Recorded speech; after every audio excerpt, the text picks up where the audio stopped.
Right details చూసుకున్నట్లయితే నల్గొండ జిల్లా కేంద్రంలోని మాన్యం చెల్కలో నూతనంగా నిర్మించిన పట్టణ ప్రాథమిక ఆరోగ్య కేంద్రాన్ని మంత్రి కోమటిరెడ్డి వెంకటరెడ్డి ప్రారంభించారు. పేద ప్రజలకు నాణ్యమైన వైద్యం అందించడం ప్రభుత్వ ప్రధాన లక్ష్యమని రాష్ట్ర మంత్రి కోమటిరెడ్డి వెంకటరెడ్డి తెలిపారు. ఈ సందర్భంగా మంత్రి మాట్లాడుతూ ప్రజాపాలన ప్రగతి ప్రణాళికలో భాగంగా నిర్వహిస్తున్న ఆరోగ్య వారోత్సవాల సందర్భంగా దాదాపు 1,91,00,000 రూపాయల వ్యయంతో నిర్మించిన ఈ ఆరోగ్య కేంద్రం ద్వారా స్థానిక ప్రజలకు మెరుగైన వైద్య సేవలు అందుబాటులోకి రానున్నాయని పేర్కొన్నారు.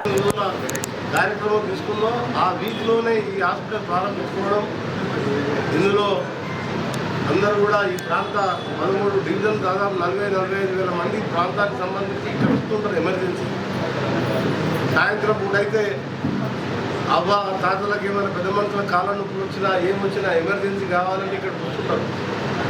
దాంతోపాటు ప్రెగ్నెంట్ లేడీస్ కూడా రెగ్యులర్గా 30-40 మంది వస్తుంటారని చెప్పి డాక్టర్ గారు చెప్పారు.